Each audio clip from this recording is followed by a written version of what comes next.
Sir मैंने थोड़ी देर में सिनॉप्सिस बता दिया, ये हो रहा है, मगर आप रहनुमाई फरमा सकते हैं कि जो स्टूडेंट्स वाकई जाना चाहते हैं बाहर पढ़ने के लिए और बहुत से उनके मसले भी हैं, टेक्निकलिटीज क्या हैं, क्राइटेरियाज क्या है, किस क्राइटेरिया पे वो पूरा उतर सकते हैं, उनको गाइडेड स्कॉलरशिप मिल सकती हैं?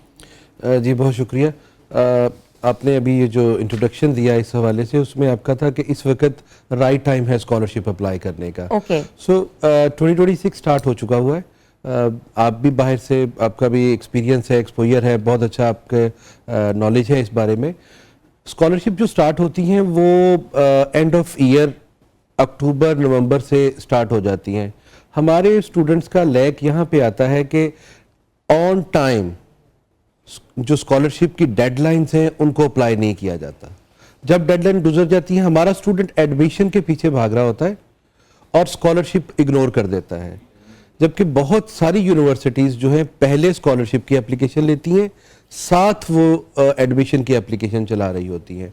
सो अभी स्वीडन की डेडलाइन बहुत नज़दीक है, ठीक है, 15 जनवरी, राइट। उसके लिए 2-3 महीने पहले से तैयारी करनी पड़ती है।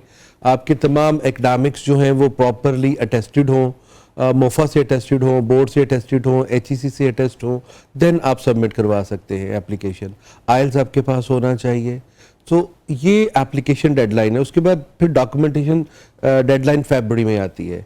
राइट नाउ अभी बहुत सारी ऑप्शंस क्लोज हो चुकी हुई हैं यूरोप के हवाले से, but as far as America is concerned, America में एप्लीकेशंस जैसे हमारे ए लेवल के बच्चे हैं, मीन जिनको हम हायर सेकेंडरी स्कूल के बच्चे कहते हैं, इनके जब एग्ज़ाम्स होते हैं, एग्ज़ाम्स के बाद या बिफोर एग्ज़ाम्स ये मार्च अप्रैल में एप्लीकेशन का प्रोसेस स्टार्ट हो जाता है, जिसमें स्टूडेंट अपने स्कूल से, अपने कॉलेज से जो होप सर्टिफिकेट है वो लेके, ट्रांसक्रिप्ट्स जो होते हैं, ट्रांसक्रिप्ट वो जो इंटरनल स्कूल की ट्रांसक्रिप्ट्स होती है, जिसमें आप एक्सपेक्टेड मार्क्स जो बच्चे की रिपोर्ट्स हैं स्कूल की उसके मुताबिक जो है वो आप लगाते हैं। या A1 का आपका रिजल्ट आ चुका है, वो आप अटैच कर दें, या A2 की आपका स्कूल आपको देता है कि ये बच्चा इस ग्रेड तक अचीव कर सकता है। आप उसके साथ विद प्रॉपर स्कॉलरशिप एक स्ट्रेटजी है, ये बाय लक नहीं है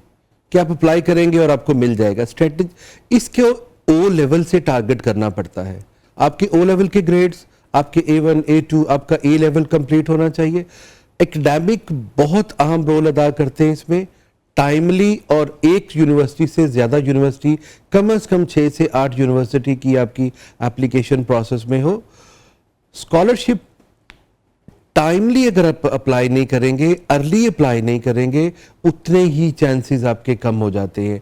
सो 1 अप्रैल, मार्च अप्रैल में एप्लीकेशन जा रही है और आप जाके जुलाई अगस्त में कर रहे हैं, जो यूनिवर्सिटी के पास पहले डेटा आ चुका हुआ है, यूनिवर्सिटी उसको पहले कंसिडर करेगी। सो टाइम बहुत मैटर करता है और इसको स्ट्रैटेजी के ऊपर चलाना पड़ता है। जैसे आपने लेटर ऑफ रेफरेंसेस का जिक्र किया, हमारे यहाँ पे बच्चा यूनिवर्सिटी या कॉलेज जाता है, वो जाके कहता है जी मुझे रिकमेंडेशन लेटर या लेटर ऑफ रेफरेंस चाहिए, तो एक बना बनाया पैटर्न होता है, वो उसको पकड़ा दिया जाता है। स्कॉलरशिप के लिए वो नहीं चलता।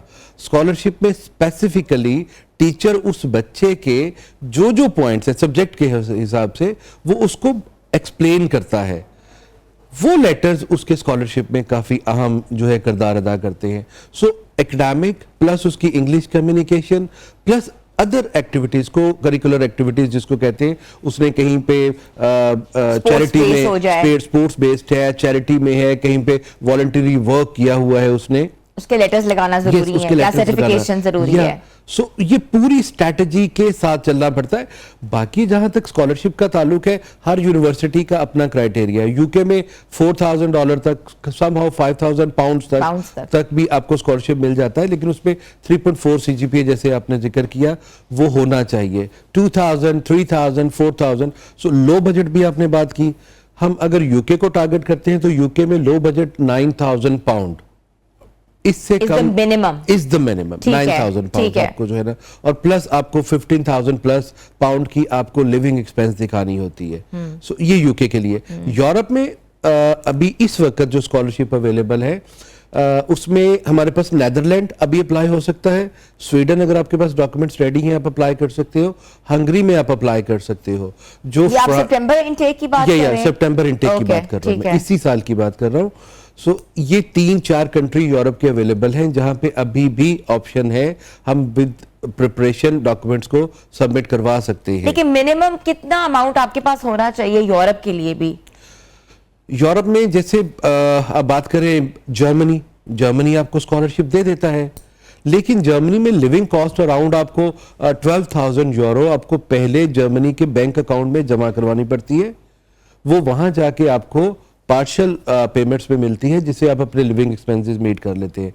सो अगरचे वहां पे आपका ट्यूशन फी वेवर हो गया या आपको स्कॉलरशिप उस पर मिल गया, लेकिन एट वंस पेरेंट्स के ऊपर 45 लाख रुपीस तक का जो है ना एक बर्डन आता है उस सूरत में भी है। अच्छा शायद महमूद साहब बड़ी अच्छी आपने बात की है। लोग ये समझते हैं कि अगर वो स्कॉलरशिप अचीव कर लेंगे तो वो बिल्कुल फ्री ऑफ कॉस्ट चले जाएंगे, वहां रह भी लेंगे और वहां खुद कमा के जो है लिविंग भी कर लेंगे। ऐसा नहीं होता। नहीं, ऐसा नहीं होता। बहुत ब्राइट स्टूडेंट है, अमेरिका जैसे है, अमेरिका में आपको स्कॉलरशिप जो है, या कनाडा में भी अभी हमारे स्टूडेंट पढ़ रहे हैं, उनको लिविंग के लिए भी जो है ना वो सपोर्ट करते हैं। लेकिन उसमें फिर ये होता है कि आपको इंटरनल यूनिवर्सिटी के अंदर आप किसी ना किसी एक्टिविटी में इन्वॉल्व होते हैं, यस ऑन कैंपस जॉब्स करते हैं जिसमें आप अपने आप को पार्शली सपोर्ट कर रहे होते हैं। सो आई थिंक वो भी कुछ आवर्स के लिए आप जॉब कर सकते हो, यू कांट वर्क। जी बिल्कुल ऐसा ही है, ऐसा ही है।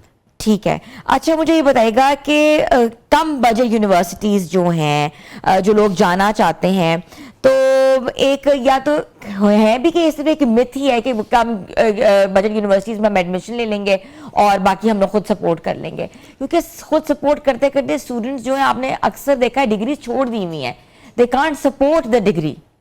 जी मैं अभी रिसेंटली यूके, कनाडा, अमेरिका और यूरोप का विजिट किया है मैंने।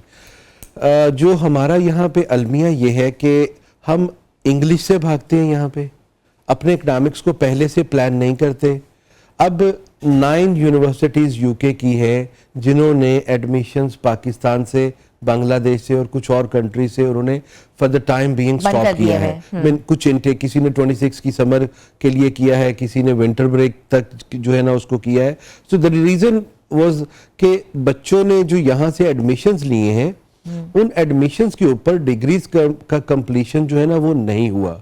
आपको पता है पिछले 3 साल में 30,000 पाकिस्तानी, जिसमें स्टूडेंट्स भी हैं, विजिटर्स भी हैं, वर्क परमिट वाले भी हैं, 30,000 लोगों ने असाइलम यूके में अप्लाई किया है।